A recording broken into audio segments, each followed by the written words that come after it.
வணக்கம். கலைச்செல்வி சாமுவேல் வழக்கறிஞர். Biggest task of a married women is cooking. இன்னைக்கு நிறைய ஆண்கள் மனைவிகள் மீது வைக்கிற குற்றச்சாட்டே என் மனைவி சமைக்கிறது இல்ல, எப்ப பார்த்தாலும் வெளியில ஆர்டர் பண்ணியோ இல்ல வாங்கியோ தான் சாப்பிடுறாங்க, எனக்கும் அதே தான் கொடுக்குறாங்க, வாரத்துல 4 நாள் வீட்டுல குக் பண்ணா பாக்கி 3 நாளும் ஹோட்டல் தான்னு ஒரே குற்றச்சாட்டு. பொதுவாவே நிறைய பெண்களுக்கு நம்மளும் நம்ம ஹஸ்பண்டுக்கு பிடிச்ச உணவை சமைச்சு கொடுக்கணும், கணவரிடம் என் மனைவி கைப்பக்குவம் யாருக்கும் வராது அப்படின்ற பெயர் வாங்குறதுல மனைவிகளுக்கு ஒரு அலாதி பிரியம். அதாவது ஆண்டாண்டு காலமா பெண் சிசு கொலை, உடன்கட்டை ஏறுதல் ஆரம்பிச்சு பெண்கள் எல்லாம் போராடி போராடி பெற்ற ஊதிய உயர்வும், பெண் அடிமைத்தனத்துக்கு எதிராக செயல்படுத்திய சுதந்திரம், கல்வி, இடஒதுக்கீடு இதெல்லாம் தந்துவிடாத ஒரு பெரிய சந்தோஷம், ஒரு ஹானர். கணவர் வாயில என் மனைவி சூப்பரா சமைப்பா, அதுவும் எங்க அம்மாவை விட நல்லா சமைப்பா அப்படின்னு சொல்ற அந்த வார்த்தையில தான் மொத்த வெற்றியும் அடங்கி இருப்பதாக அவர்களுடைய எண்ணம். எல்லா பெண்களையும் நான் இந்த லிஸ்ட்ல சேர்க்க மாட்டேன், சிலர். சேம் டைம் ஆல்ரெடி என்னோட வீடியோஸ்ல சொல்லியிருக்கேன், cooking is a survival skill. So அத ஆண் பெண் இருவரும் தெரிஞ்சு வச்சுக்கிறது நல்லது. சோ உங்க பிள்ளைகளுக்கும் சொல்லி கொடுக்கறது நல்லது. இதெல்லாத்தையும் தாண்டி நம்மளை பொறுத்த வரைக்கும் food is a sign of celebration, sharing love. So இதன் அடிப்படையில் தான் எல்லா பெண்களும் தங்கள் அன்பை வெளிப்படுத்தும் விதமாக என் ஹஸ்பண்டுக்கு என் கையால சமைச்சு கொடுக்கணும்னு ஆசைப்படுறது. இதனாலேயே மோஸ்ட்லி நிறைய பெண்களுக்கு சமைக்கிறது பிடிக்கும். Actually women too loves cooking. அப்ப ஏன் குக் பண்ண தயங்குறாங்கன்னா, the trauma she undergoes behind cooking. இதுதான் இன்றைக்கான வீடியோவே. அதாவது டெய்லி 3 வேளையும் என்ன குக் பண்றதுன்னு யோசிக்கிறதுலே பாதி டயர்ட் ஆகிடுவாங்க. அது குக்கிங்கை விட கஷ்டமானது. குக்கிங்க்கு செலவிடும் நேரத்தை விட 3 வேளையும் என்ன சமைக்கிறதுன்னு யோசிக்கிறதுல செலவிடும் நேரம் அதிகம். ஆண்கள் அத ஈஸியா சொல்லிடுவாங்க.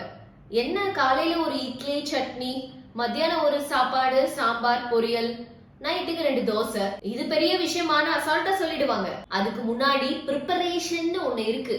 அடுப்பு பத்த வச்ச உடனே சமையல் பண்ணிட முடியாது. அதுக்கு காய்கறி வாங்கணும், வாங்கின காய்கறிய வீட்டுக்கு கொண்டு வந்து அதை தனித்தனியா பிரிச்சு கவர்ல போட்டு ஃப்ரிட்ஜ்ல வைக்கணும். நெக்ஸ்ட் டே அதை எடுத்து வெங்காயம் உரிச்சு பூண்டு உரிச்சு காய்கறி கட் பண்ணி குக் பண்ணிட்டு கிச்சனை கிளீன் பண்ணிட்டு குக் பண்ண பாத்திரத்தை எல்லாம் தேய்ச்சி வச்சுட்டு காய்கறி வேஸ்ட் எல்லாம் கலெக்ட் பண்ணி டஸ்ட்பின்ல போட்டுட்டு எல்லாருக்கும் லஞ்ச் பேக்ல லஞ்ச் பேக் பண்ணி கொடுக்கற வரைக்கும் இது எல்லாமே குக்கிங்ல தான் சேரும். நீங்க நினைக்கிற மாதிரி வெறும் பருப்பு மட்டும் குக்கர்ல வச்சா சமையல் முடிஞ்சிடாது. இதுல கிட்ஸுக்கு தனியா, வயசானவங்களுக்கு தனியா, சுகர் பேஷண்ட்ஸ்க்கு தனியான்னு தனித்தனியா செய்யணும். சோ இந்த குக்கிங்கோட சேர்த்து இந்த எக்ஸ்ட்ரா வேலைகளையும் சேர்த்து செய்யணும்னு வரும்போது குக்கிங் கொஞ்சம் கஷ்டம். ஹோட்டல்ல வேலை பாக்குற செஃப் மாதிரி காய்கறி வாங்கிட்டு வந்து அதை கட் பண்ணி கொடுக்க ஒரு ஆளு, அதை கிளீன் பண்ண ஒரு ஆளு, இஞ்சி பூண்டு பேஸ்ட் பண்ணி தர ஒரு ஆளு, சமைச்ச பாத்திரத்தை கிளீன் பண்ண ஒரு ஆளுன்னு இருந்தா குக்கிங் ஈஸி தான். நீங்க எதிர்பார்க்கிற மாதிரி 7 நாளும் 7 வகையா சமைக்கலாம். இதற்கிடையில் டீ, காஃபி, பால்னு ஆளுக்கு ஒரு விதம், இதெல்லாம் யாரும் கணக்கிலேயே எடுத்துக்கிறது இல்ல. ஆனா டீ கேட்டது ஒரு தப்பான்னு மட்டும் சிலர் கேட்பாங்க. இன்னும் சில ஆண்கள், நான் தான் வீட்டுக்கு தேவையான எல்லாத்தையும் வாங்கி தரனே, காய்கறி, ஸ்நாக்ஸ், வாரத்துல 2 நாள் நான்வெஜ்னு எல்லாத்தையும் வாங்கி தரனே, இதுக்கு மேல என்ன வேணும்னு கேட்பாங்க.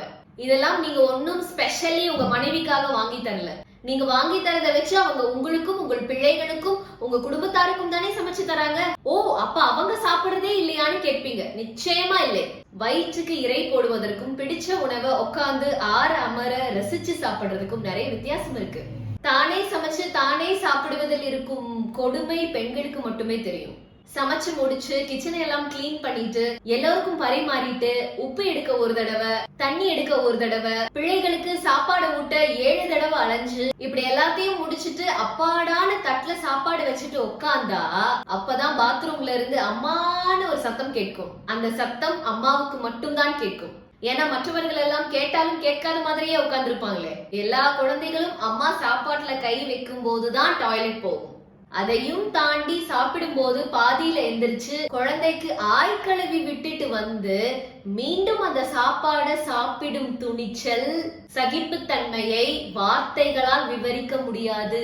எந்த ஒரு கல்யாண காட்சிக்கு போனாலும் குழந்தை அழுது சட்டு புட்டுன்னு சாப்பிட்டு எந்திரின்னு உலகமே சொல்லும். சோ நான் இப்ப சொன்ன விஷயங்கள்ல எதிலையுமே பங்கெடுத்து கொள்ளாத ஆர் இது எல்லாத்தையும் அசட்டை செய்கிற எந்த கணவனுக்கும் என் மனைவி சமைக்கிறதே இல்லைன்னு சொல்றதுக்கு எந்த தகுதியும் இல்லை. இதை உங்களை குற்றம் சுமத்துறதுக்காக சொல்லல. நீங்க சமையல்னு சொல்ற அந்த ஒற்றை வார்த்தைக்கு பின்னாடி இவ்வளவு வழி இருக்குன்னு தயவு செய்து தெரிஞ்சுக்கோங்க. உடனே எங்க அம்மா எல்லாம் அந்த காலத்துலன்னு ஆரம்பிக்காதீங்க. நன்றி.